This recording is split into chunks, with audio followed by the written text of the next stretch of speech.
Having arrived, I'd like to call the Tuesday, January 14th, 2014 County Board meeting to order. Naturally, board members can do whatever they wish with electronic devices, but do remember that based on what Joe Lulvis has advised us from the State's Attorney's Office, any correspondence during meetings is FOIA-able.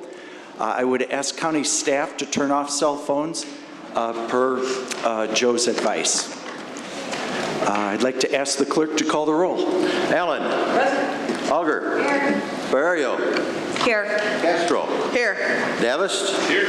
Donahue. Here. Ford. Here. Fraz. Here. Gilliam. Here. Heyman. Here. Holscheit. Here. Kenyon. Here. Zarick. Here. Lash. Here. Lewis. Here. Molina. Present. Pollock. Here. Sheffro. Here. Silva. Smith. Here. Sterrett. Here. Taylor. Here. Vasquez. Here. Winnicki. Here.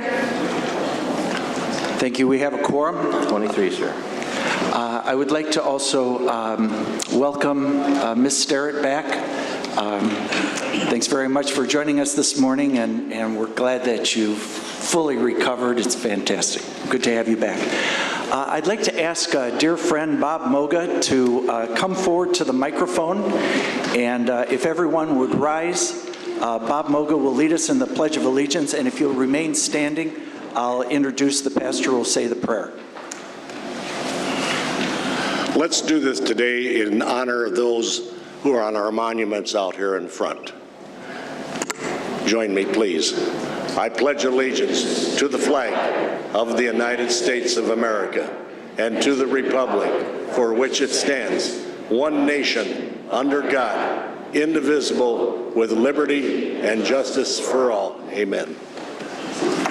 Oh, and if you remain standing, the pastor who's going to lead us in prayer today, Dan Haas, from Total Living Network. Thanks for being here, Dan.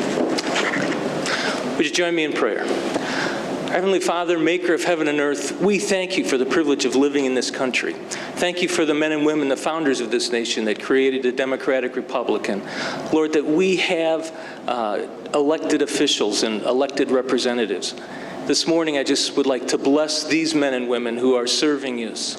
I pray, Lord, you'll guide them, lead them, help them to do justly and love mercy and to walk humbly with you. I pray that your health and your prosperity would be upon them and their families. Again, that you guide them in making proper decisions. And Lord, thank you for their efforts and their time and energy in serving us. We ask this, Father, in Jesus' name. Amen. Amen.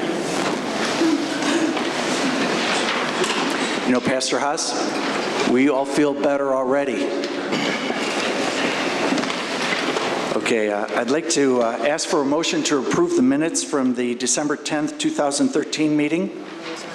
Moved by Ms. Allen, second by Mr. Heyman. Are there any thoughts or comments, changes?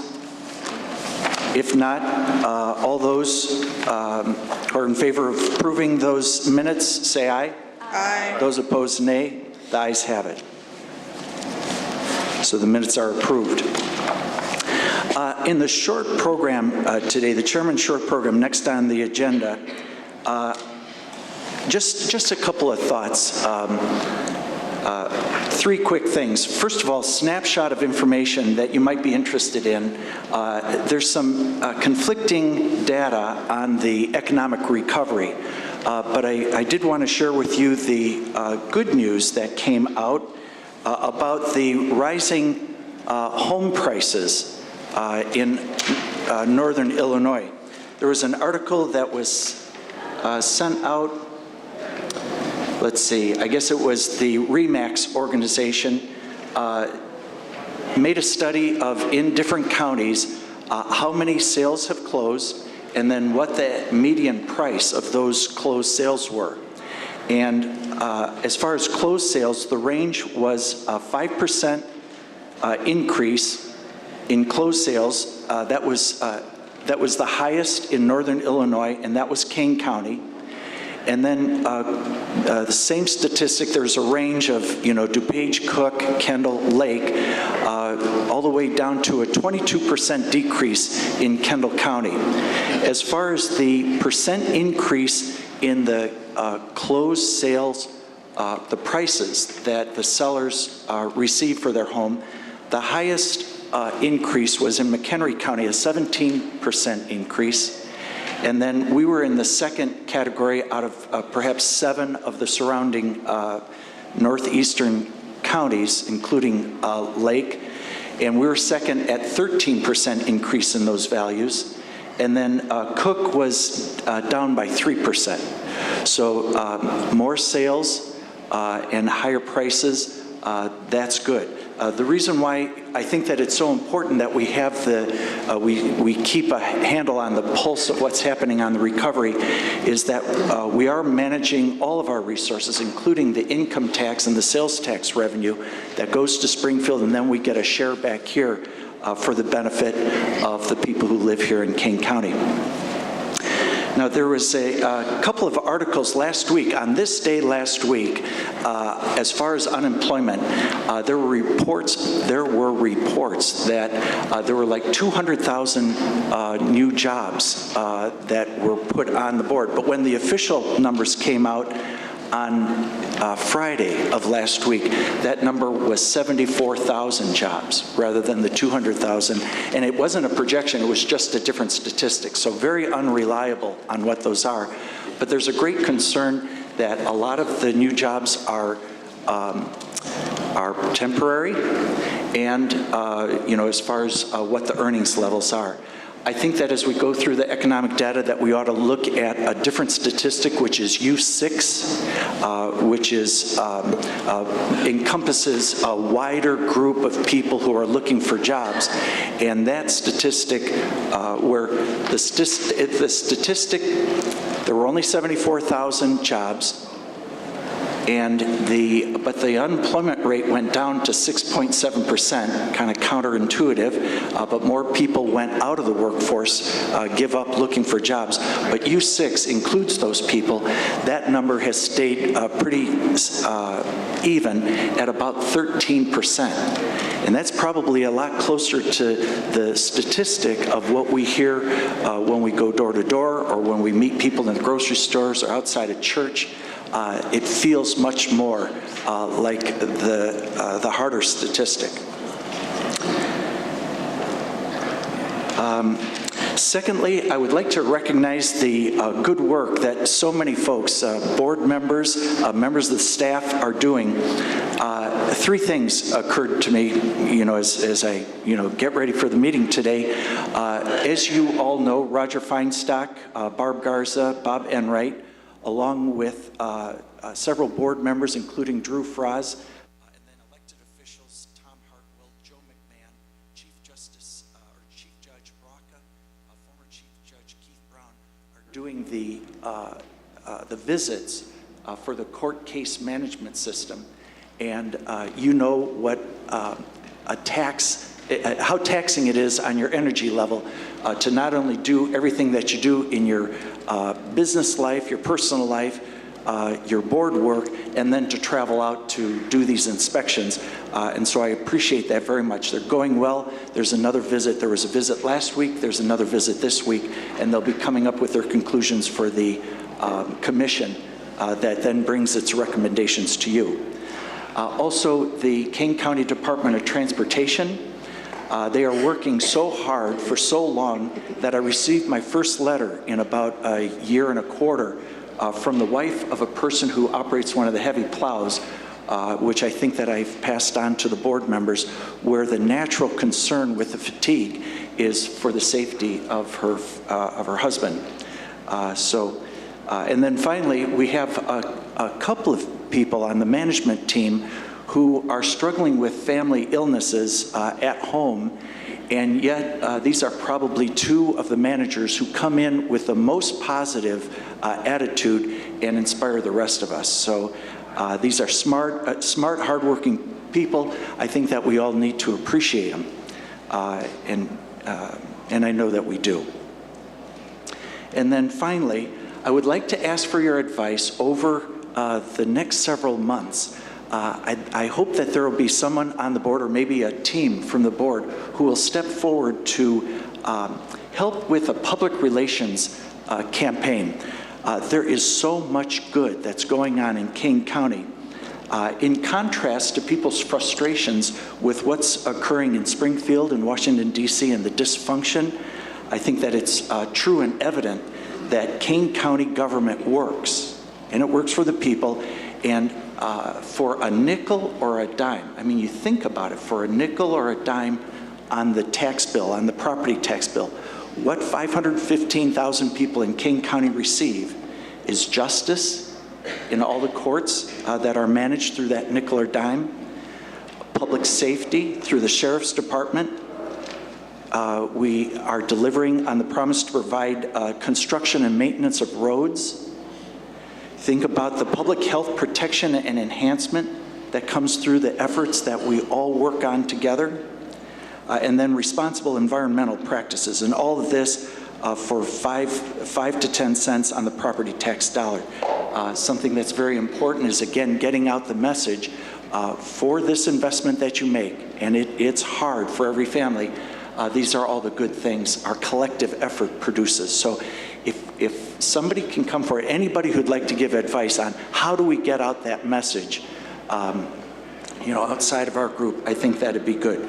We do have the grassroots effort in Kane County Connected with 10 constituencies, but that's not about us. That's about the 10 constituencies. And you know that the expenditure in that area has been cut in half now. But I think that it's not only what Kane County Connected does in the grassroots in those constituencies, but also something that we would do as far as getting the message out. So I would ask for that help. So those are all the thoughts on that one, on the agenda. Are there any speakers on agenda items? Okay, I believe that there are not. So now we'll go to zoning petitions. If I'm not mistaken, Mr. Donahue, we have no zoning petitions today. Okay, and then resolutions and ordinances are the next item on the agenda.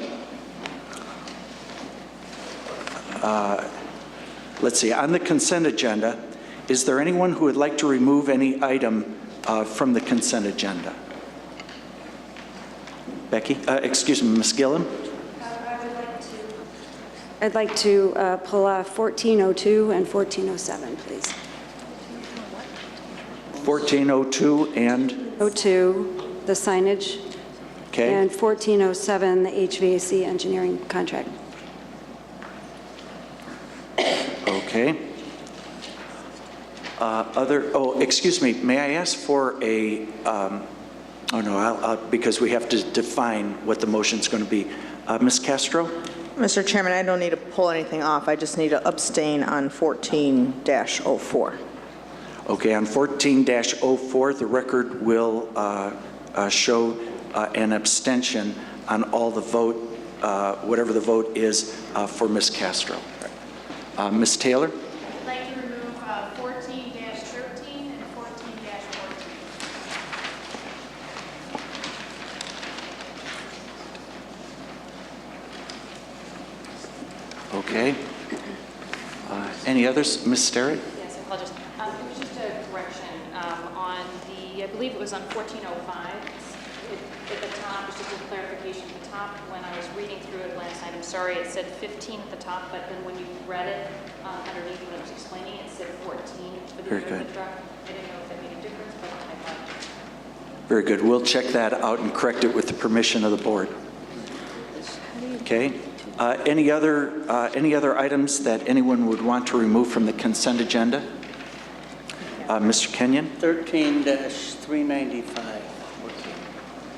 Okay, now that 13-395 is the snow removal maintenance service contract that was held over from the previous meeting. That'll be Mr. Kenyon. Okay. Any others? Okay. If not, I'd like to ask for a motion and a second to approve the consent agenda with the exceptions of 140207, 13395, 1413, 1414, and that's it. So moved by Mr. Donahue, second by Ms. Lesh. Any discussion?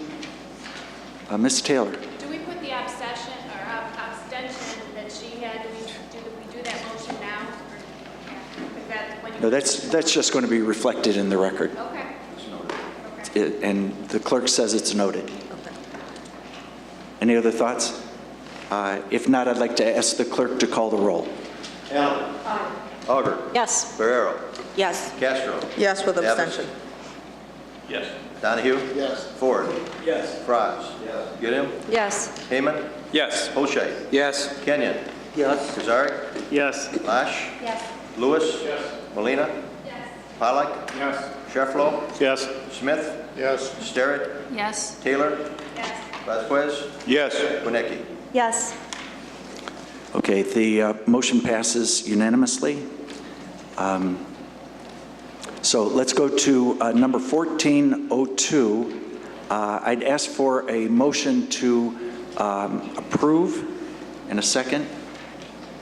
A motion by Ms. Allen, second by Mr. Fraz.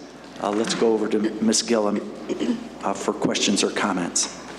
First of all, I want to commend the team that put this together. I think they did a great job doing the research. After talking with them, I found out they even went out and did field trips to find out what signage was working on what campuses, and so I think they did a phenomenal job with that.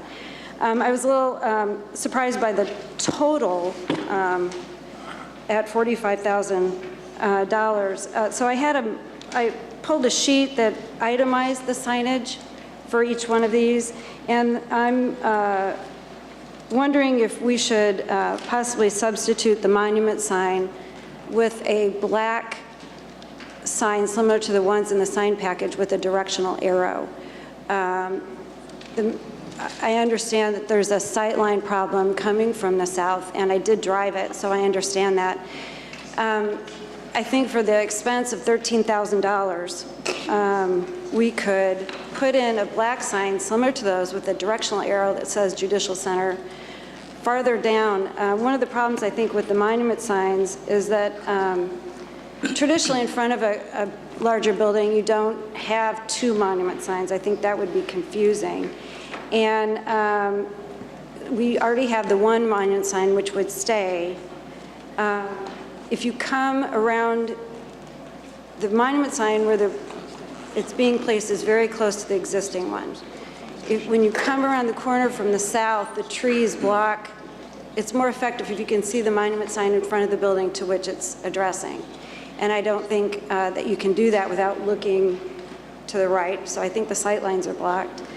In the trees there, I think that it's going to be difficult to read the brick because it's always going to be in the shade. And that a black sign with the white letters with the directional arrow would be less expensive and easier to read. Okay, thank you. We'll note those concerns. Any other thoughts, comments? Mr. Donahue? Yeah, I'd just like to talk about the monument sign. Becky, I understand your position, especially from a cost standpoint. This is in my district. It's also in the city of Geneva, where the city of Geneva imposes some pretty stringent sign requirements on its non-residential development, commercial office, and so forth. And so the proposed monument sign is really more in keeping with the kind of signage that Geneva would otherwise require. Obviously, this sign is not subject to Geneva municipal regulation, but the sign is proposed is really more consistent with what Geneva would otherwise require, within the municipality. So I would tend to support the sign as proposed. I agree with you 100% about the cost and wherever we can shave costs, but all of our other developers and building owners in town bear similar costs to put up signage like this along Randall Road or throughout our various commercial and business districts. Okay, thank you. Any other thoughts, comments? Mr. Kozarek and then Mr. Fraz? Yeah, I tend to lean more towards how Becky was discussing this. One of the things that I saw that I thought was wrong with the monument sign is it is going to be a two-sided sign. Well, it's going to be on the south portion of our campus, and there's no south entrance. So if somebody sees the sign at that point and missed the first monument sign, they're not going to have any way to get back in, and we're not going to say, Kane County, do a U-turn, you missed it. So I just think that that's kind of I don't think this is necessarily the best way if our real goal is to try to get people into the building. Okay, thank you.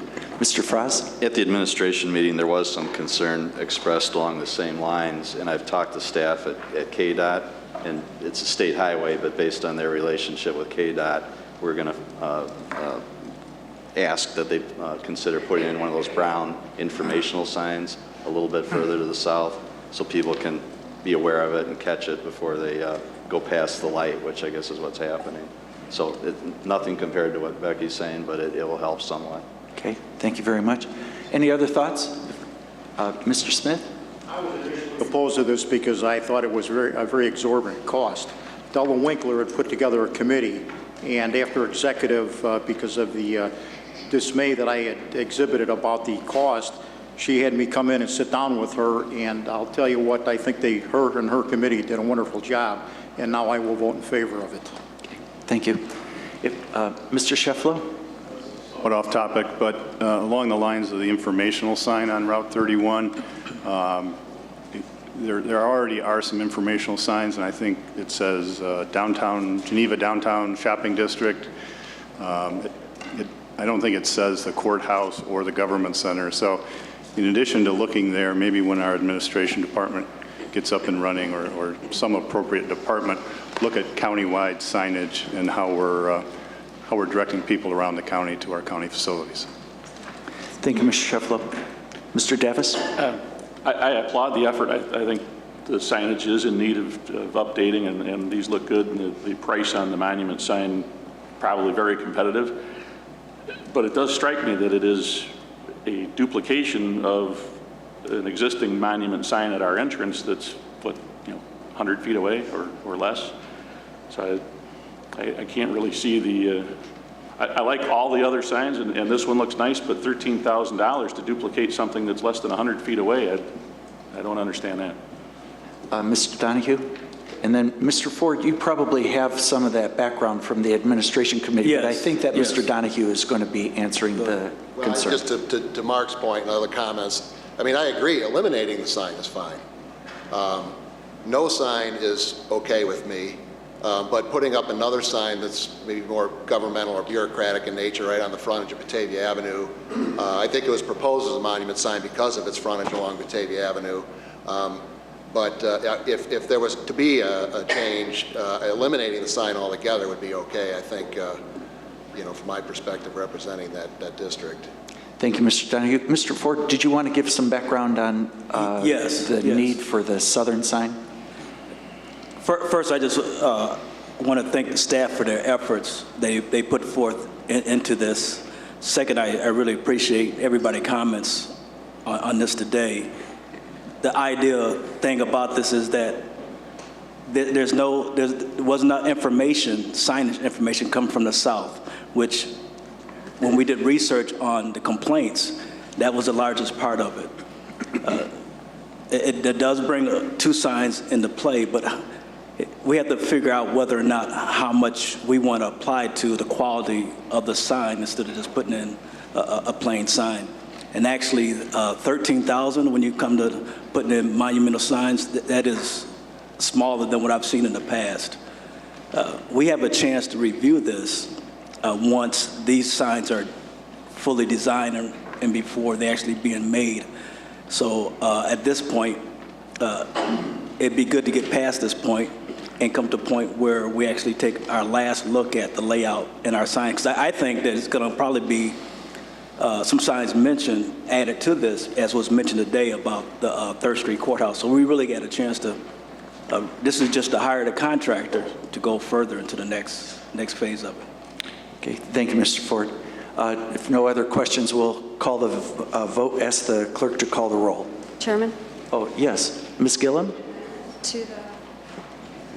Yes, we can. Has to be second. You can request them. Chair, request for a second. Yes.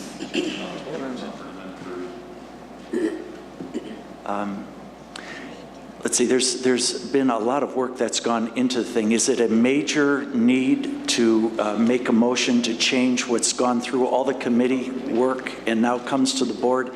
And at this level, would you, if it's substantial enough, if it's really crucial to the success on this expenditure, I would say go ahead and make the motion. But is it, do you feel that after, the work that's gone in for the past year or so, and after it's gone through all the committees as consideration, would you still want to make an amendment to the? Yes. All right. Then what would be your amendment? I'd like to make a motion to remove the monument sign and replace it with a black sign with a directional arrow to be approved by admin. I'm sorry, could you, so that we can hear and then we'll. To remove the monument sign at a cost of $13,000 and replace it with a black sign with a directional arrow, similar to, in design, to the signs that are being proposed. Okay. So that's the motion by Ms. Gillum, second by Mr. Vasquez. Clerk will call the roll. Allen. No. Honor. Yes. Barrow. Yes. Castro. No. Davis. Yes. Donahue. No. Ford. No. Fries. No. Gilliam. Yes. Heyman. No. Bochet. No. Kenyon. Yes. Kazari. Yes. Hush. Yes. Lewis. Yes. Molina. Yes. Holly. No. Jeffro. Yes. Smith. No. Sarah. No. Taylor. Yes. Vasquez. Yes. Winnicki. No.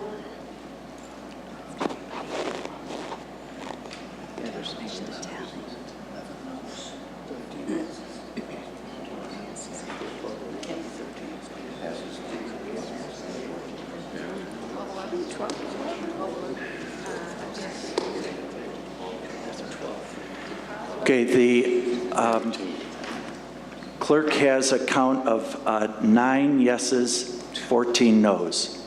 And so the, do you have a different count? No, that's wrong. That's wrong. Oh, let's That's take a wrong. look at it. 12 to 11. It's 11, 12. It's 11 no's. 11 no's. Okay. 12 yes. 11. 12 yeses. 12 to 11. Clerk stands corrected. Okay. And what is the count, Celeste? 12 for yes, amending it, 11 no. Okay. Okay, so the amendment passes. And so 12 to 11. So now the, let's see, there was a motion, has there been a motion? Has there been a motion to pass and then it be as amended? Yes. Okay. And so, let's see, who made those motions and second? Gillum, motion. No, I didn't say Alan. Oh, no, but that was on the, that was Oh, on I'm the, sorry. The original was Allen, second by Fries.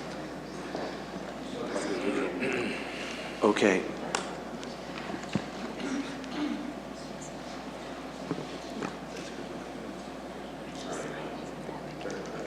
Okay, so we have a motion that's been amended by Allen and Fraz, and I'll ask the clerk to call the roll on the resolution as amended. Can I ask a question? Oh, excuse me, before we have that vote, Mr. Hoshait? Just for, I understand the basis for the motion, economic motivation, but the question is, it's not clear to me what the replacement sign is going to be, and I think instead of, we should have at least some understanding that before, I mean, another sign is put in there, that would go back through the committee process just to approve that design. Okay. I don't want to overkill it, but something that would be acceptable would have to be put in there. Okay.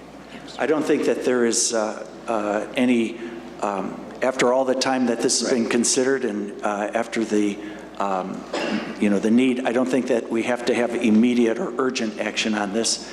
Any other thoughts? And, I think that what's going to happen is this is going to go back to the committee. So, Yeah, that's- Mr. Shefflow? That's my concern. This is a bid item, I believe. It was not, I'm sorry, could you speak up into the microphone so we can hear you? This is a contract that was bid, as I recall, so we can't just automatically change that contract or that bidder's bid. It seems like it has to get pulled. Well, we haven't accepted the contract yet. The contract hasn't been voted on. It's an offer that has been made by this vendor. So at this particular time, if something's going to happen, my understanding was Ms. Gillum said that there would be a black sign, so we're going to have somebody tell us what that's going to cost. So I think Mr. Hoscheid's idea that it go back to the committee so we can figure this out is the proper way to do this at this point. Okay, Ms. Allen? If there is some rule within Geneva about how signage needs to look, then we'd also need to make sure that our new plan. Okay, so it would go back to committee. I mean, if there's no serious objection to it, what we'll do is we'll just hold this off, put it back to that committee, and do the detailed work again. Ms. Lesh, you had your hand up. I agree that if Mr. Hoscheit was making a motion to send it back to committee, I would second that motion. Okay. So We need a second. yeah. Right. Ms. Leach seconded Mr. Hoscheid's motion. Mr. Hoscheit makes the motion, seconded by Ms. Lesh. I guess all those in favor say aye. Aye. Those opposed, nay. Ayes have it. I would suggest, I respect the will of the board to make any changes that it desires. I would suggest that a better time for those kinds of changes as it works its way through is any time before the board meeting. And I think that this has been worked on for maybe a year or over a year. This kind of detail is good to be considered, and we want full participation, but we have the committee set up, and so if there are those kinds of concerns, at least mention it before the board meeting, and we'll try to accommodate people's concerns. Okay, now on Resolution 1407, Ms. Gillum. I just wanted to bring this, set this aside just so we could talk about this. I didn't have the opportunity to really discuss this. When I first saw this, I didn't understand what was going on. I didn't know the history of the project. This didn't go through the usual committee system, so I really didn't have a chance to ask those questions. And like I said, I was a little shocked about the price. You know, I did go out and get some history on this from staff, which was very beneficial. And we first heard about this problem in, I don't know, last summer. And I just wanted to, if it would, with the chairman's permission, invite the Chief Judge up. Chief Judge Braca, if you would address how this affects your ability to run the judicial system. Okay, that's fine. Chief Judge Braca, if you wouldn't mind joining us. And thank you for, you know, opening up the discussion on this. It is a very important piece. Within about 15 hours of being told in a meeting that the fix to this, that the retooling could be between $500,000 and $1 million.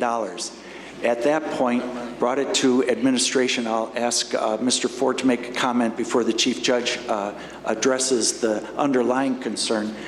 Brought it to the administration committee, and you know, it makes sense to me. It made sense to the various people who have taken a look at it, that especially with a serious and a large amount, we better have an independent third party take a look at it. If you wouldn't mind, Madam Judge. I'm just going to say, I think we need a motion before we... Okay, thank you very much. So who would like to make a motion to approve this resolution? Made by Mr. Ford, second by Ms. Sterrett, and now we're in the discussion. So, okay. Chief Judge. Good morning. I'm here at the request of Commissioner Gillum, who had approached me to ask for some history on this issue in her fact-finding missions. When I was elected Chief Judge in 2012, the first complaint I addressed was about the heating at the Judicial Center. And since that time, it has been the most consistent complaint, heating or air conditioning within that center. And it has been the subject of many meetings. I have to tell you that it's been raised in union negotiations with bargaining units because of the seriousness of the alterations. It has been raised in a criminal conviction, post-conviction, where a defendant alleges that his guilty verdict was the result of 2 jurors voting guilty because they were so cold in the jury room during deliberations. And actually, this has been presented to the appellate court. It is the single most prevalent complaint that I receive on questionnaires that jurors fill out at the end of their jury service. It is the most single complaint that employees from every floor, every division bring to the chief judge. And I do want to say that there had been very many meetings between me and staff previously. Since the chairman has become aware of this directly through some communications I had with him, he has very graciously kept me updated with what has been going on and the investigation concerning this program of restoration or solution to this problem, which I understand is very complex.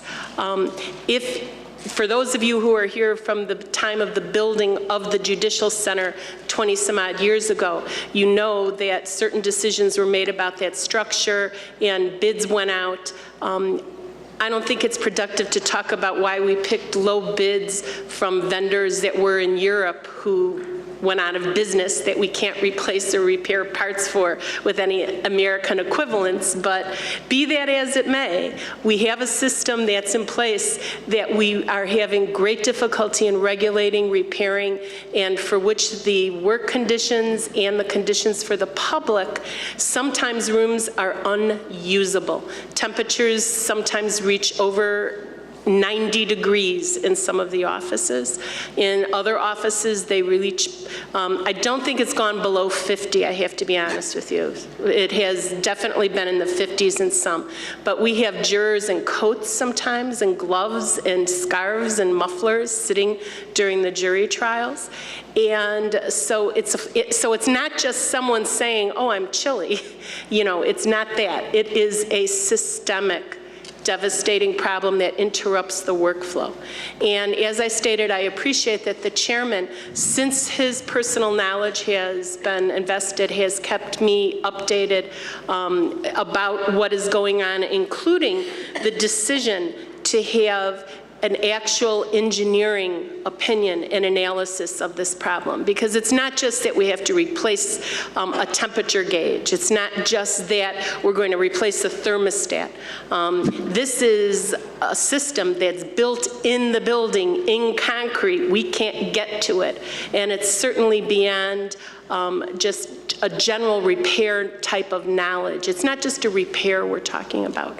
And so when he indicated that there was, in fact, a proposal to engineer some type of solution, I was most grateful, because I did not want to have I don't want to be in the position of ever ordering the board to do anything, but I certainly didn't want it to have to be overheating and air conditioning to require that there be some type of repair done. So I was most grateful when I heard about this, and I expressed that to Commissioner Gillum when she had asked me for the background information. And so hopefully you will find that in your discussions and in your decision you have to make whether to approve this contract to be helpful information. Otherwise, I am happy to answer any questions that you may have concerning this very important issue to the people who use and work at the Judicial Center. Thank you very much, Chief Judge. Appreciate it. Oh, Mr. Ford? Yes. I just want to say that this is the only way to handle this type of situation. When a mechanical system is designed and installed, it's based on the ductwork that's being installed. The size of the ductwork is based on the unit itself.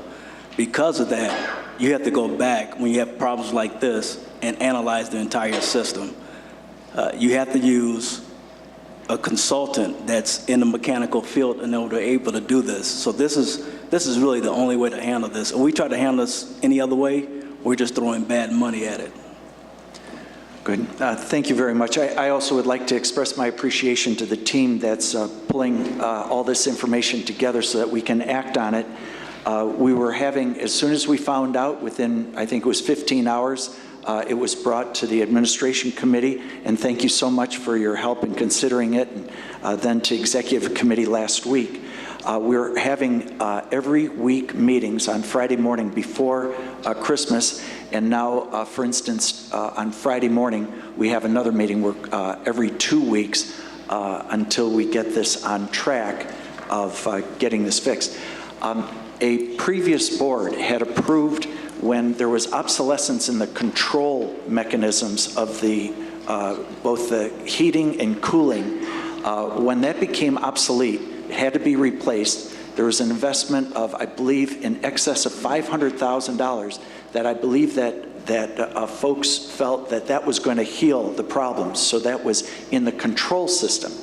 But what I believe is the case, and we're finding now, is that it's almost like, you know, if you were to use a body analogy, that's like replacing a brains of the a body that's providing the ventilation.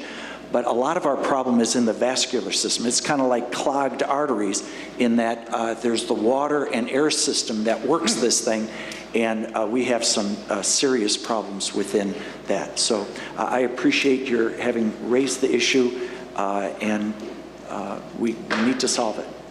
Mr. Lewis. This was brought before administration, and during the discussion, I think it's appropriate to mention that we've redesigned the interior of the Judicial Center. We've added courtrooms, we've changed jury areas, we've relocated offices, et cetera. When you do that to an interior space, it does have an impact on the HVAC activity and, you know, the design of that thing. So it's very appropriate that we go back in, hire a consulting engineering firm, and have them do an analysis of the interior of the facility and bring forward some suggestions. And it's likely to cost a few dollars, but I think it's well worth it. It's appropriate at this time. Thank you very much. Mr. Smith? Using your analogy of the body and the brain, would it be safe to say that the Judicial Center has become our Frankenstein? No, actually, that's something that shows up in a newspaper article the next day. Actually, that building is a gem, and it serves, you know, you think about a place where people can go, 500,000 people can go, and with your law enforcement background, you know how important it is that people can receive justice, and that, you know, we have the state's attorney, the public defender, all of the different organizations, the court services that work there, all of our the people who serve on juries. It is a gem. I think we need a retooling of the building, but I wouldn't want to label it that way. I think that that building is one of our gems of the physical assets. Just so that there are no surprises, you know that the process that we go through is getting a third-party independent view on this. And another step in this process is going to be drafting the documents that go into the competitive bid process. And that's not going to be part of, you know, what the heck is going on here. But there will be another one. So I wouldn't want anybody to feel that, well, my gosh, I thought that that was included. No, that is a deliberate third process or extra step in the process before we competitively bid a solution, and it's going to be expensive. So, Mr. Vasquez. Thank you, Mr. Chairman. This question is more to John. John, is there any legal recourses for the contractor who put it in? I think it's probably the statute of limitations is gone. Okay. I can't answer that, but I think the building was built long ago, and so at this point, any claim would be good. Right. 1990, Justin. By the way, one of the things that the chairman of the administration committee and all the team that's working on this have not stipulated, but they're very aware and paying attention, and this is going to be part of the solution, is the predictive maintenance that needs to go in of things that wear out and you replace on a schedule, and also any preventive maintenance that needs to be done. So there's things that we do to avoid these kinds of problems that, at one point, someone was saying, one of the people who services the system said, well, it's a closed system. And I thought, wow, that's right. How could it be broken down if, but it's been opened at different times. And then you say, yeah, but it's just water. No, it's not just water. There's a chemical process that's added to the water, so that the blood runs through the veins properly. And that has to be treated. So as one of you already mentioned, it is a very complicated, and I think the Chief Judge observed, it is an unbelievably complicated system. So, thank you. Mr. Hoshai? I just wonder if the advocates of this motion turned the heat up in this room this morning to try to get us a positive vote here. Right. It's about Mr. Ford for the final thought. Just one other thing. This is not a common problem in facilities around. Mechanical systems do have this. When they're personally designed, and we made changes like was mentioned before throughout the building, this is not uncommon to happen. Okay, thank you very much. With that, I just hope that I think this is a great idea to work with the consulting engineers, and as the commission expands to revisit expansion on that campus, that we point out to these engineers that to keep that in mind as they look at our solutions. Very good. I'll pass that on to Mary, Rick, to pass that along as we sit down in those meetings. Thank you, Mark. With that, the clerk will call the roll. Allen. Aye. Auger. Yes. Barrera. Yes. Castro. Yes. Davis. Yes. Donahue. Yes. Ford. Yes. Franz. Yes. Gillian. Yes. Heyman. Yes. Bolshain. yes. Kenyon. Yes. Kazari. Yes. Smosh. Yes. Lewis. Yes. Molina. Pollock. Yes. Sheffro. Yes. Smith. Yes. Sterrett. Yes. Taylor. Yes. Vasquez. Yes. Winnicki. Yes. Okay, the motion passes. Next on the agenda is number 13-395. Mr. Kenyon, I'm going to ask you for your first, you'll be the first to give thoughts. And I just missed this discussion because I wasn't here for it, and I just thought, real good. I read through it, and I just thought it was important enough just to Sounds good. repeat it other than just pass it on. Good. Before we go into the discussion, can I have a motion and then a second? I have no hidden agenda. No, of course not. Mr. Kozarek makes the motion, seconded by Ms. Castro. Now, let's see. Who would like to address Mr. Kenyon's natural concern? Mr. Ford or Mr. Franz? Well, Mr. Ford, it's come through administration, so you probably have the most knowledge. And if you would want to call up any staff, be happy to accommodate that. Do you want to give a little history on it, or? Yes. Originally, we had a bid from Countywide Landscaping, along with the MAC Excavating. Since then, Countywide has sent a letter actually pulling out of the bidding process. We are still sticking with the two parts because it's saving us money, and I believe that it will give us more quality from the contractors.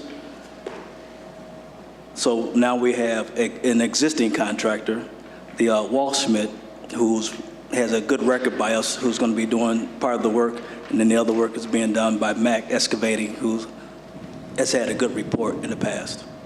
Okay, thank you, Mr. Ford. Anything that anybody would like to add? Mr. Franz?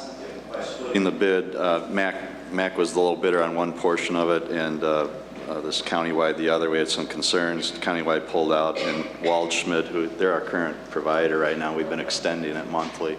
So there'll be a seamless transition, and I think, I know I would, but the staff would, I think, agree that Waldschmidt is like a 10 out of a 10, both on snow and lawn service. They've been with us quite a while, and great price, great service. So saving money, great service, so I think it's a good thing. Good summary. If there are no other comments, I'd like to ask the clerk to call the roll. Allen. Aye. Auger. Yes. Barrera. Yes. Castro. Yes. Davis. Yes. Donahue. Yes. Ford. Yes. Franz. Yes. Gilliam. Yes. Heyman. Yes. Bolshain. Yes. Kenyon. Yes. Kazari. Yes. Lash. Yes. Lewis. Yes. Molina. Yes. Pollock. Yes. Sheffro. Yes. Smith. Yes. Sterrett. Yes. Taylor. Yes. Winnicki. Yes. Vasquez. Yes. Okay. The motion passes.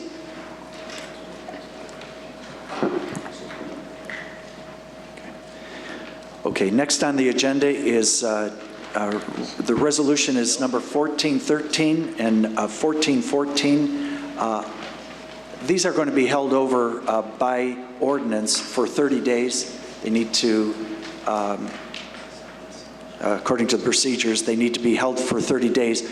But Ms. Taylor has taken them off of the consent agenda.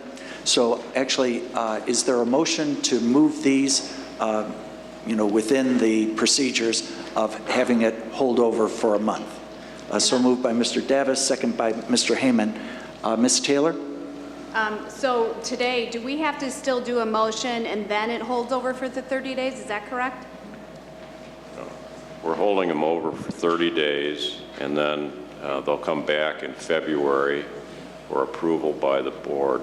And then that's when That's when they'll be effective. So it'd be, Melissa, probably whenever our meeting is in February. Okay. There's a couple things many of you may find by your spot, a packet of information.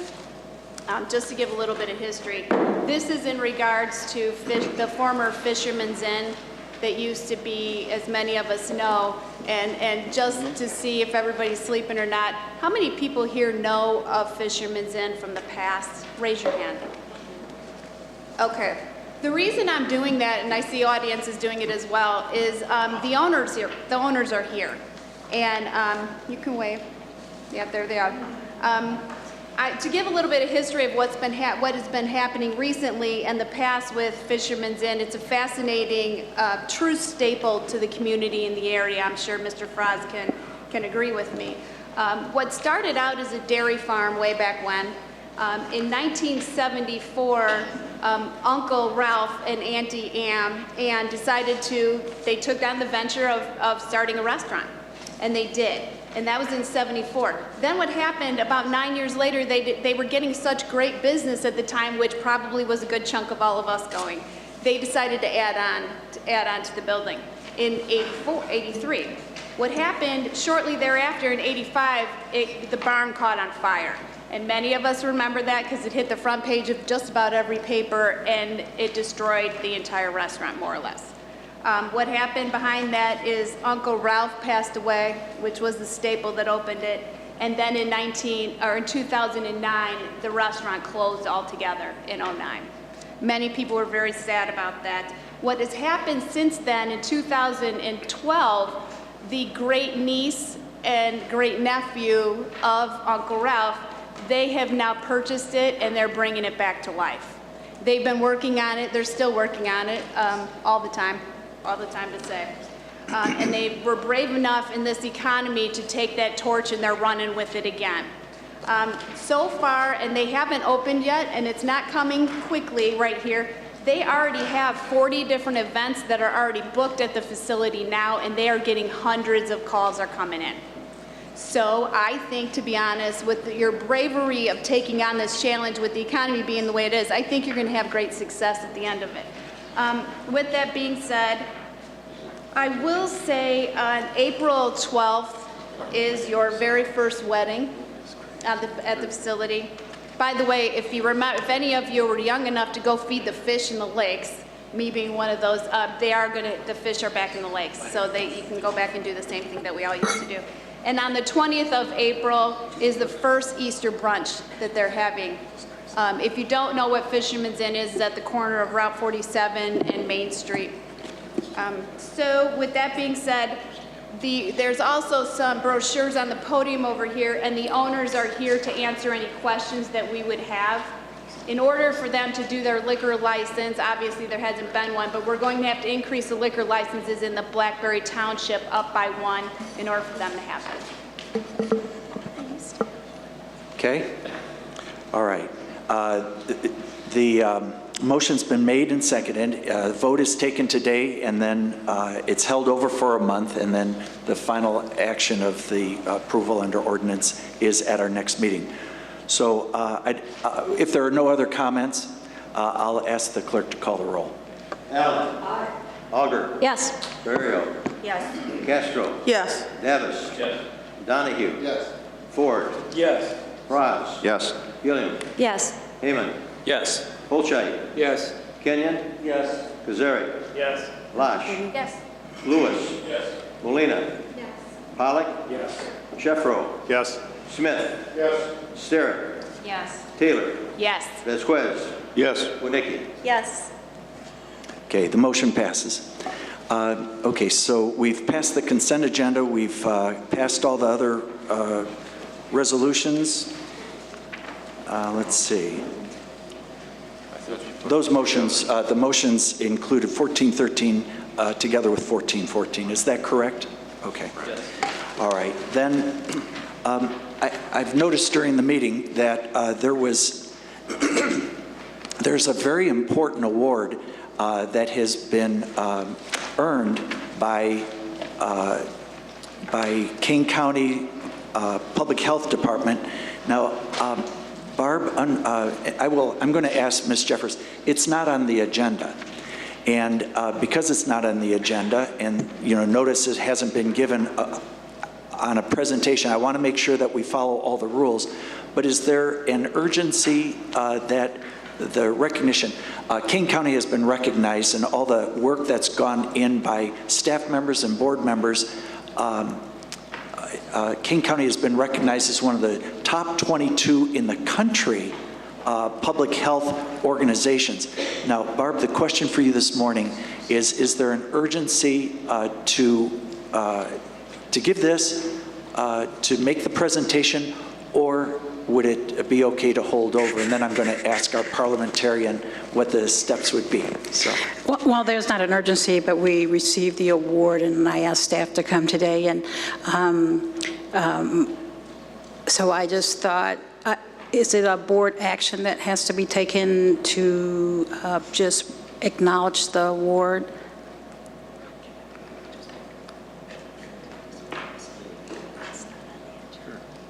Okay. Gino, within the spirit of something that is such a happy, non-controversial thing, right. May I ask for a motion to approve? So moved by Ms. Sterrett, second by Mr. Pollock. I don't know if the motion would be to acknowledge and make the presentation to the Public Health Department. Now, somebody is exhaling. I'm sorry, it's not on the agenda. I know it's very positive and happy, but I'm uncomfortable voting for anything that's not on the agenda. Okay, is there anyone else who, is there a second of that? Mr. Shefflo? What we're doing, we're just accepting an award. We're making a presentation. Wasn't it already granted by someone else? It was granted, but we have staff has been brought to the meeting today for this one. But I respect that there are two members who have brought objection. Well, so, we'll come back on Ms. Jeffers, thank you so much. No problem.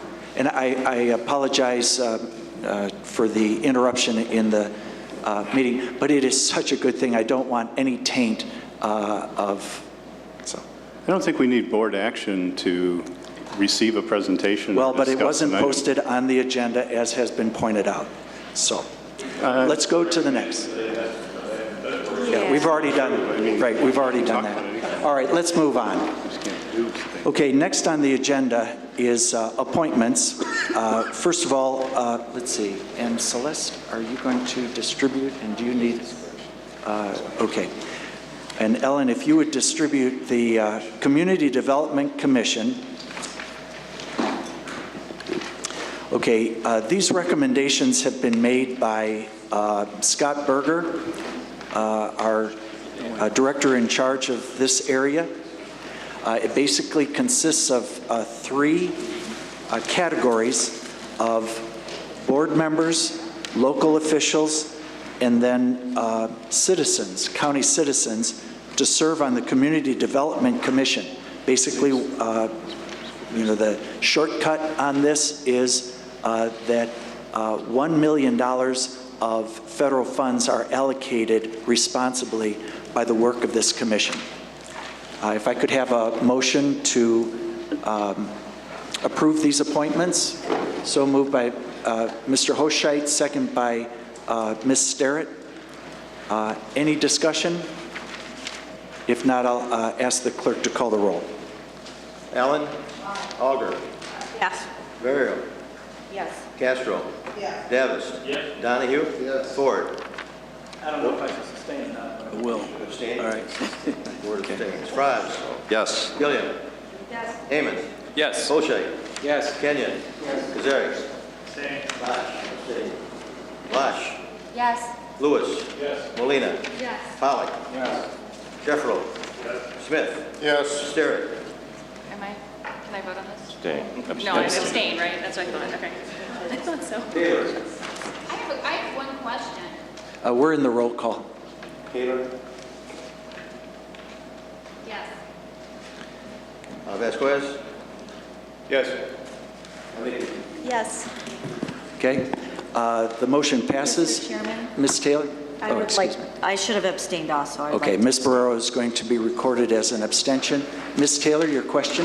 Well, my question was, well, I'm going to make a comment and then a question. I know with committee appointments that happen like this, it concerns me when this is given to us literally at the second that we're voting on it within 2 minutes. That concerns me, number one. But is this replacing existing positions that they're stepping aside or they're not interested? Is this representing replacement of existing people in positions or vacancies? These are appointments and reappointments. So there's some vacancies and some appointments of people that are in existing positions, yes? Reappointments and appointments. This isn't the first time that we've done this, and so I know, and it's happened, I mean, we obviously have gotten this every couple months, we'll get another list, and I know that list is very long, but I'm wondering if these are vacant appointments that we're refilling to bring the numbers back up for whatever particular committee, or it's replacements of somebody that's on a position and you're removing them to add someone else. there are some appointments and there are some reappointments. It's been asked and answered now 3 times. Okay, on to the next item. The Kane Elgin Home Commission. I thought we did that. Let's see, is Scott in the room? Scott Berger? Someone from his staff? Okay, who could answer the question of, this is another commission that gives advice to allocation of funds on housing in Kane County. So, Mr. Hoscheit? I'll move approval. Okay, so motion to approve, Mr. Hoscheit, second by Ms. Sterrett. Any questions, comments? Mr. Sheffler? Yeah, so I thought we just did this entire handout. Did we take a vote on the Mental Health Advisory Committee? Oh, okay, so was the motion was for the whole thing? Excuse me, my mistake. Okay, thank you. You saved us some time. I'm not looking at the Okay, so agenda. they were all moved together, and that was the understanding of the motion and second. Fine. Is it Diane Street? No. I'm not familiar with any of them except Patsy Smith. Okay. I live familiar with her. Okay. I don't know the others supposedly from Belgium. This is the Kane Elgin, so some may be Elgin, some may be other areas of the county. Would be nice if we had a bio. Okay. We haven't provided those in the past in these areas, but these are volunteers. They are unpaid positions. Scott Berger takes a lot of conscientious care in making the recommendations. I have talked to several of the people, and my reading is that these are conscientious folks. So, and I'm very grateful that citizens are willing to serve on these commissions and committees. So, okay. Mr. Chairman. Mr. Lewis? Yeah, when I first took a look at the front page here, and the no term limit up on the top right corner, it's of interest to me, in fact, a little bit concerning, in that we're going to appoint some people for perpetuity, dead or alive or whatever. Okay. Would you like to get an answer to that? So I'm just wondering, you know, the issue, I think this is the first time I've ever seen a no-term limit. I mean, so I'd like to have some background on that from... Good. We have a person who's happy to answer that question. Ms. Castro? It's part of the Mental Health Advisory Committee that was formulated by state statute, so it has an expiration date in state statute. I believe it's 2015. I'm No, not sure. I think it's 2018. 2018. And that's why there's no term There you limit. go. So it expires then. Right, by state statute. So there is an expiration. Thank you. Okay. Ms. Sterrett? Yes, I just wondered, are we on to the 2014 standing committees now, or are we already? We're on not. them? No, okay, sorry. I just wanted to double check where we were. Right. We're going over what we passed. Which you already voted So, on. Okay, good. good. Okay. Ms. Castro? Quick comment, Mr. Chairman. I'm going to go ahead and approve the Kane and Elgin Home Commission appointees, but I kind of agree with Mr. Kenyon. If they're kind of in our area, at least our district, if Scott and yourself can just give us a heads up, that way we can meet the folks and kind of understand them. You know, like kind of Mike says, I'm happy that they're willing to volunteer and all that, but then we could be able to reach out and help in any way, shape, or form. So that's just That all makes I'm sense. saying. I'll pass that along through Celeste and Ellen over to Scott. Thank you. Okay. Now on the 2014 Standing Committee, may I have a motion and a second to approve those? Ms. Sterrett, second by Mr. Heyman. Any discussion? If no discussion, then I'll ask the clerk to call the roll. Allen? Louder? Ferrero? Yes. Castro? Yes. Davis? Yes. Donahue? Yes. Ford? Yes. Frye? Gilliam? Heyman? Yes. Holstein? Yes. Kenyon? Kazari? Yes. Lash? Yes. Lewis? Yes. Molina? Pollock? Yes. Sheffro? Yes. Smith? Yes. Sterrett? Yes. Taylor? Yes. Vasquez? Nope. Yes. Okay, the motion passes. Okay, next on the agenda is number 1419. I'd like to ask for a motion to appoint Don Biggs, Operations Staff Executive. As for the motion, so moved by Mr. Fraz, second by Mr. Heyman. Here's the background. Don Biggs, let's see, 4 items. Number 1, former Marine Corps Sergeant, served 6 years in the Marine Corps. Number 2, he has 30 years of operations and construction experience, so 30 years. During those 30 years, he's had 8 different positions, so that's an average of approximately 4 years per assignment at mostly school districts. The position before his most recent responsibilities was 4 years at DeKalb Community Unit School Districts, where he managed a $6.5 million budget and $110 million of new construction. You have his resume from Friday evening, the posting, and he has excellent letters of recommendation, which, because of the personal nature of those, if any board member would like to review those, over in the office, just stop by, and happy to share those with you. But most interestingly, the process that we followed in this, appointment, several steps. I believe that there are 5 basic steps. When Tim Harbaugh and then John Lochbaum left the county, we started with a to-do inventory of all the things that needed to be done in basically the categories of Mill Creek SSA, facilities, and then all areas of county development. Number 2, we asked for and received advice from several board members, Mike Donahue and Mr. Drew Fraz, to separate facilities from development, and then naturally you know that the Mill Creek SSA is a separate set of responsibilities.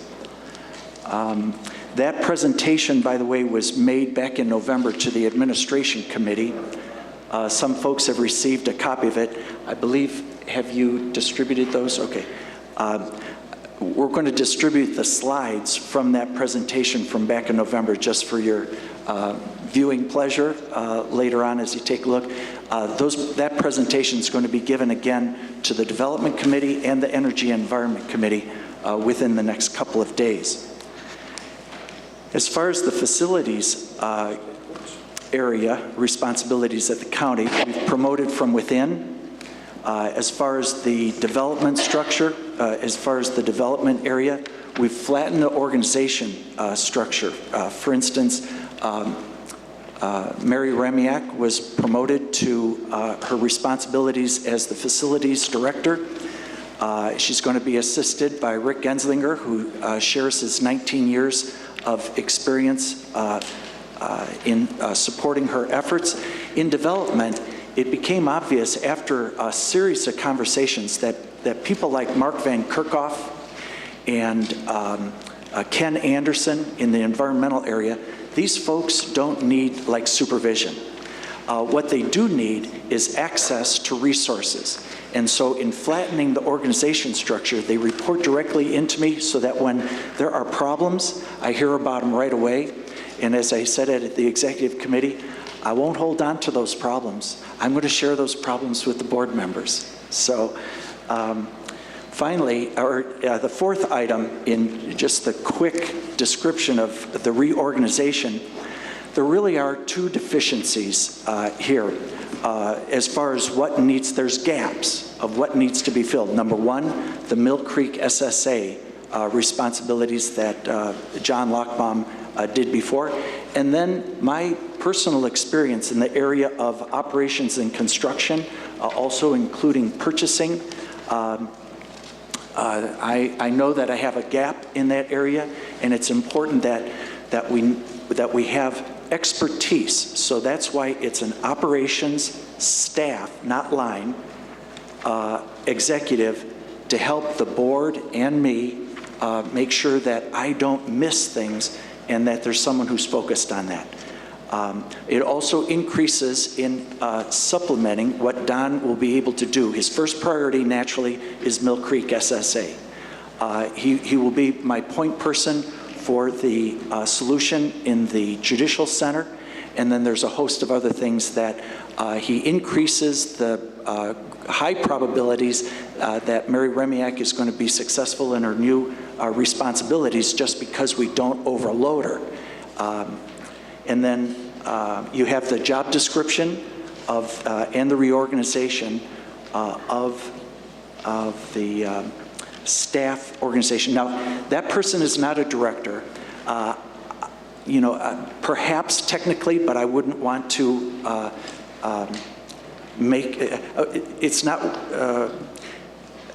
being a director might not need board approval, but I very much would like participation as we used in this process and agreement from the board of the direction that we're going. So the result has been that all the tasks that were on the to-do inventory in all three of those areas will be covered, will be handled, and we have approximately a 7 to 8% savings as far as the finances. So now I'd like to take you through the steps. I'd like to thank Myrna Molina for helping us initiate the process of the new ordinance. This is the first position to go through that ordinance. The people who screened the resumes, Standing Committee Chairman Ron Ford, Human Resources Director, our specialist at the county, Sheila McCraven, and then myself. There were 16 applicants for the facilities management position. The screening was narrowed to 3 finalists who were called in for interviews. There were 5 board members who were invited to interview. There were 4 who participated in the interviews. There were 2 Democrats, 2 Republicans. I'd like to thank Teresa Barrero and Ron Ford, Drew Fraz, and Kurt Kozarek for being there. We also had our, according to the ordinance, Our Human Resources Director Specialist, Sheila McCraven, was there.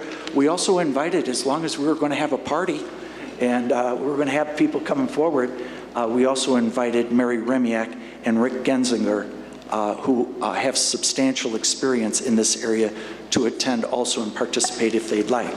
So I'd like to thank all the board members and staff who helped, Mark Van Kerkhoff, Ken Anderson, Mary and Rick, Sheila McCraven, and then also all the excellent applicants who applied for the position.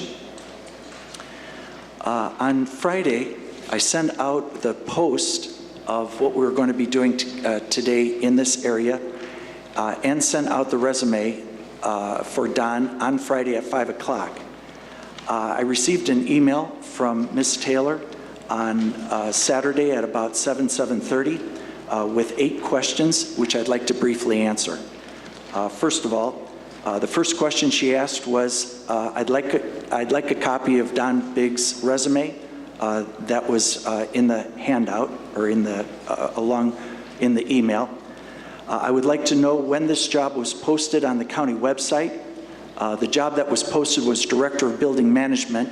That was carved out of the Tim Harbaugh position as Executive Director of Facilities, Environment, and Development. And Mary Remiak was promoted from within to the Director of Building Management. The third question was, I'd like to know how long the job was posted on the county website. The Director of Building Management position was posted from October 25th last year until mid-November.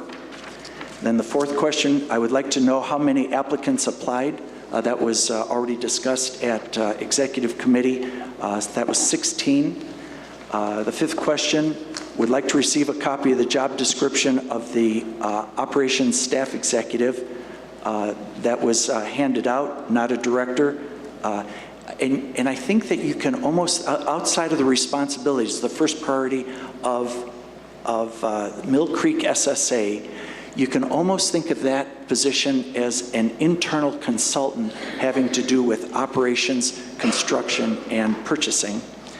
Then number 6, I'd like to know who is on the county board interview group who interviewed the candidates. That's already been discussed. Then how many were interviewed? That was already discussed. And then number 8, is the county board interview group committee a voting committee? According to exec summary page on the website, this decision passed. County board interview group also passed the executive committee. If I recall correctly, there was not a vote at all regarding the operations staff executive. If I recall correctly, and I'm certain of this, the ordinance, the people who participate in this process provide a recommendation to me and my responsibilities to you to make selections, then to make the appointment, and then in your role of confirmation. So there's not a vote taken, but we did go through after the interviews were over, and it was a clear consensus that Don Biggs was the candidate after those interviews. So with that, I make the recommendation and open it up for any further questions. Ms. Wonicky. Thank you, Mr. Chairman. I'm a little bit unclear as to what departments he oversees. It's not your fault. This position has changed over the years quite a bit. At one point, they were Director of Development and Water Resources, and then they were not. And so is he indeed well, he's not a director. Is he overseeing the development department? No. No, okay. No, a very good question. In the presentation, you'll find that there's been a separation of the responsibilities that really do belong separate, in my opinion, following advice from board members, that the facilities area really can be separated from development. In development, we have basically 3 functions. One is the traditional development, building and zoning, special projects, those kinds of things. We have Mark Van Kerkhoff. I think he does an excellent job. I don't think that there needs, in my opinion, in the restructuring, I don't think that there needs to be a line manager between Mark and myself. So Mark attends the weekly management meetings. In the second area is environmental Resources and Development, and that's Ken Anderson. Same thing. Ken has been here serving county constituents for about 25 years. And so again, flattening the organization structure, he attends the weekly management meetings. And then finally, there's economic development. And then there's a page that you'll find in the presentation that was given to administration, will be given to energy and environment, and also development, where once we put a couple of pieces in place that I think are prerequisite before we make a selection in a person to fill that position, even though there is budget for it, those are the three areas. But there is not a manager. Those three positions would report into me. Thank you. And just a quick question, is he here today? No. He's not here today. Okay. All right. Thank you. Good. Any other questions? Mr. Sheffalo. Just I would request that we develop an organizational chart for the county so those of us can see who's on first and that kind of thing. Right.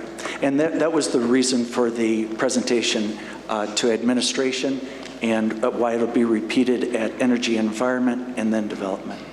But I think that very interesting. I mean, if you're asked by constituents, or when you are asked by constituents, well, what do you do? You know, I think that we need to have a very simple, description of what it is that we do. You know, provide justice, build and maintain roads, public safety, public health, all those things. And then an organization chart really flows naturally out of that of what is it, how do we get that work done? What needs to be done, and then who's there to get it done, and what's the structure. So I think that you're right. It is one of the things that in 2014 we'll continue to move forward on it. Any other questions? Ms. Lesh. Mr. Chairman, if I may ask, if I understood you correctly, you said that you had shown a presentation of this to the administration committee? Yes. May I ask when that was? November. Was it shown at the committee of the whole meetings? No. Okay. Is it possible of seeing this presentation before voting on something like this? I mean, I think it would kind of add to this, and I have to agree with Mr. Sheffalo about the organizational flow chart. We've had something like that in the past, and it's been very beneficial to watch where things are going or who they report to or direct to or things like that. I'll be happy to provide that in the future. Thank you. Good. Any other questions? Ms. Castro. I have two questions, Mr. Chairman. Just doing a quick Google search on Mr. Biggs, and I'm looking at his letter of interest into the position. There's an article by the Chicago Tribune dated October 22nd, and it's entitled Plainfield Foundation for Excel Thanks for Service. I'm sorry. Could you speak more clearly so I can hear you? I did a Google search on Mr. Biggs just to kind of get a little bit of his background. There is an article in the Chicago Tribune dated October 22nd, 2013, and it's entitled Plainfield Foundation for Excellence Thanks for Service. In the body of the article, it talks about, now I'll read it verbatim, in other action, the Plainview Community Consolidated School District 202 School Board accepted the resignation of Donald Biggs, Director of Facilities. Biggs, who oversaw the maintenance of the district's 32 buildings, had been with the district just over a year. The school board president, Roger, I'm going to butcher his name, so apologize, Bonucci, declined to comment on Biggs' resignation. That's October 22nd. He submits his letter of interest November 6th. Did he give the committee a reason? Did he talk about it? I know I don't want to get into the personal details, but it raises a little bit of a... No, I'm happy to describe the situation there. There was a tension between the administration of the school district and the board, and Don was placed in what he recognized was an impossible position because he has to respond to his line managers, who I did check the reference, and I'll be happy to provide you or other members of the board a copy of not only the letter of recommendation that came from the line supervisor who we reported to in that organization, but also then got a telephone call from the person who knew that he was applying, speaking very highly of what he had done. he was unfortunately placed in a position where the board and the administration were at odds, and you can't serve two masters, and so he submitted his resignation. It was accepted. Is he prepared to do that here?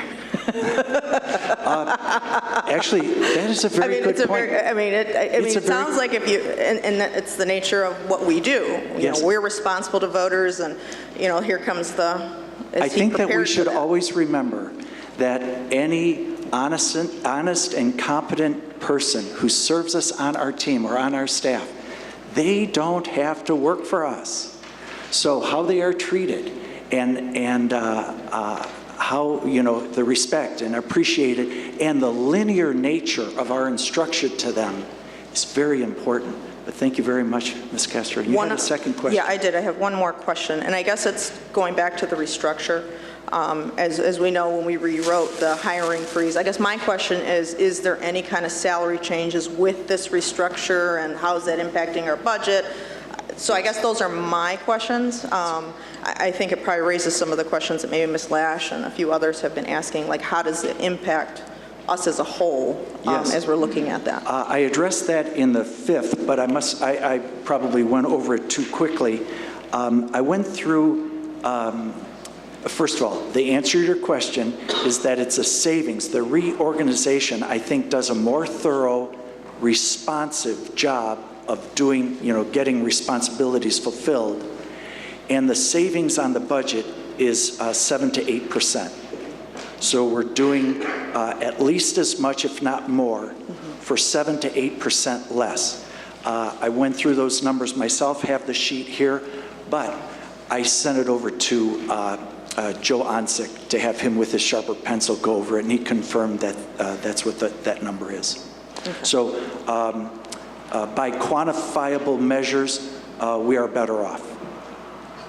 So thank you, Ms. Castro. Mr. Fraz? I think it's important for the board to realize that, I mean, we're not replacing, he's not replacing somebody on an apples-to-apples basis. John Lockbaum was our full-time Mill Creek person, and if you remember the history of that, we set some goals 3 years ago, which he's accomplished, and we've kind of hit a plateau. So Don will be taking over that position, but it was a 40-hour position, but now it could probably be done in half that time. So he'll be filling that in. And then, you know, Tim was here 16 years, I believe. And between that and the economy, he had a real eclectic mix of duties. You know, I've been in his office where he got a call on an air conditioning unit, and then, you know, put his flat officer hat on. So we've diluted those duties over some existing staff that were, you know, deserving of promotion. As well as Don being the new person. But just a perspective from somebody who was at the interview. You know, we have several things. We talked about the Judicial Center HVAC project, a huge project. We have spring landscape maintenance contracts coming up. We have the courthouse elevator project. And this candidate had extensive experience in project management, which affected my decision quite a bit. He was the project manager on, you know, the construction of a high school. That's no easy task. And then he also provided us with several thick-bound 3-ring binders of studies and research he had done for specific problems during his career. And that impressed me, too. So those are a couple things that swayed my decision. Other questions, concerns? Mr. Davis? It sounds like some very thoughtful work has been done here, and I like a lot of what I'm hearing. I hear a couple of my colleagues expressing a little bit, you know, some questions because it's being put in front of them for the first time, perhaps, at least, you know, this morning. I think some really solid people have worked on this, and it looks to me like the product is good, and we perhaps have our guy, and he's, you know, a great candidate for it. I would urge some caution, though, as we move through this kind of process, that we do not forget the committee structure and the process that goes with that, so that a lot of these questions really do get a chance to be asked and the information vetted before we get here to the board floor. I don't know if the interview committee is recognized as a standing or ad hoc committee and as such needed, you know, open meeting notices. if we, I just want to make sure, like I said, I think what we've got here looks like a very good approach to this, and I applaud the effort. I simply urge some caution in how we proceed when we do these kinds of things, so that everybody on the board, and 24 is a large board. It's like herding cats sometimes, but it's still, it's what we are, and we have to do, we have to do that. Thank you very much. I appreciate certainly the caution. Let's see, I would like to address, put in front of the board for the first time today, perhaps as a whole, but that is as prescribed by the ordinance. We've followed not only the letter, but also the spirit of the new ordinance in coming forward. From the beginning, we had Mr. Ford, along with our specialist in human resources, Sheila McCraven, and myself going through the resumes. So from the very beginning, then we had a whole group of folks, and I don't see it so much as herding cats as perhaps coordinating lions, as my work on the board here. So thanks, Mike.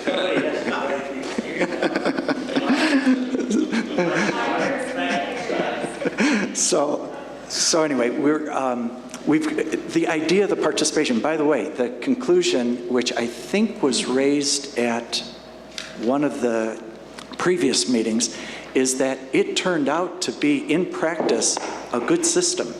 The idea of participation, nobody is trying to pull over anything on anybody, and what we want to do is make the best collective decisions. That's why we have a board. Actually, it worked out very well. There were questions asked during the interview process that I know I wouldn't have thought of. And then other ones that I asked that were asked by another person in a better way than I asked them. And the collective work was very good. So I'd like to thank those folks again. For, I guess, final questions, Ms. Taylor? I have a couple questions.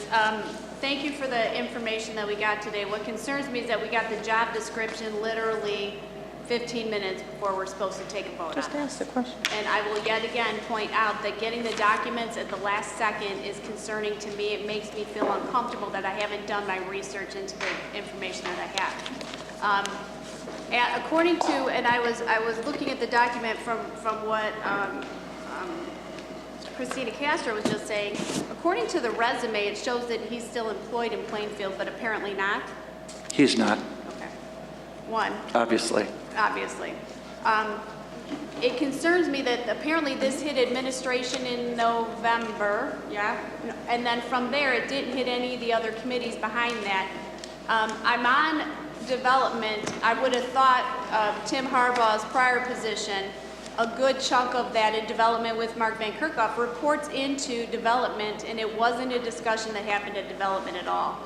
And it concerns me that exactly what Mr. Davison said, following the committee structure, that it hasn't gone to the committees to understand what's happening and all these changes. Because from what I understand, and correct me if I'm wrong, approximately how many employees that are current that it's going to change their job descriptions to with this entire restructure? I don't know. I don't know how many, and I think this board needs to know that information. How many current employees' jobs are changing? What are they changing to? Now, when we were talking about, you were talking about the cost savings of 13%. That's great as an overall whole, but each department is responsible for their particular budgets. Is that percentage changing as well? Is this going to be paid out of just the development committee now, or development budget, or is it what other budgets? Because I know Tim Harbaugh's was split between 3 or 4 different departments, if I remember right. And I feel extremely uncomfortable. I really think this should be going through the development committee and the normal committee process that we've established. Okay, we have not established that it goes through those other. What it does is it goes, we follow the ordinance of hiring people. It's not a 13% savings. It's a 7 to 8% savings. It will be split among the different categories that are served according to existing ordinances, and that has been put together by Joe Onsick. As far as this not being any dramatic change, Mark Van Kerkhoff was there before. He's still there now. Ken Anderson was there before. He's still there now. Mary Remiak has been promoted, and there are adjustments in compensation. But as far as these being major changes, like those folks have been there. I think that the most important piece of this position is that it's a staff rather than line executive. So it's a supplement. We flattened the organization structure, but again, there's a gap of John Lochbaum leaves, responsibilities, top priority must be filled. And then I know that I have a gap in my knowledge of operations, construction, and purchasing, and that's an area where the committee and all the people involved in the process felt that Don is highly qualified in. So after many conversations and listening to advice from many different sources, we came to that conclusion, and it was basically a dynamic approach rather than static. I mean, we could continue to do the same things the same way, get the same results, and what we want to do is actually improve, which is what I think you're voting on today, is to get the job at least done as well as before and to save 7 to 8%. But it'll be in your hands to vote either way. So with that, I'd like to ask the clerk to call the roll. Allen? Auger? Yes. Ferrero? Yes. Castro? Yes. Davis? Ford? Yes. Frost? Yes. Gilliam? Yes. Heyman? Yes. Hoshai? Yes. Kenyon? Yes. Kuzari? Yes. Lash? Yes. Lewis? Yes. Molina? Yes. Pollock? Yes. Sheffro? Yes. Smith? Yes. Sterrett? Yes. Taylor? No. Vasquez? Yes. Benedy? Okay, the motion passes. If I'm not mistaken, no, we don't have any need for executive session today. Do we have? Tell me about it. It's nice.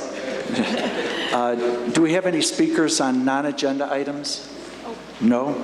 Okay. Yes, Mr. Frost? Just real quickly, I'd just like to let the board know, in actually just a couple hours, the Village of Sugar Grove will be receiving an award from the American Public Works Association. This is for the Mallard Point Drainage Project that we all worked on for about 5 years, and it's receiving their Project of the Year award. Wow. So just want to let you know that's going to be going on. So. Terrific. Congratulations. A motion to adjourn. Oh, excuse me. Before the motion to adjourn, Ms. Allen. And for Mr. Frost, how many meetings did he personally attend on Mallard Point? I think it was like 8,372, I think it was. Good. Motion to, motion to adjourn, Mr. Heyman, second by Mr. Kenyon. All those in favor say aye. Aye. Those opposed, nay. Ayes have it. Chairman Lawson, do you want to announce that John Carr's getting awarded, or he's getting acknowledged by as the Veteran of the Month from the Illinois Department of Veterans Affairs next week on the 22nd here at this building? Yeah, at 10 o'clock. Would you like to announce 10 that? o'clock.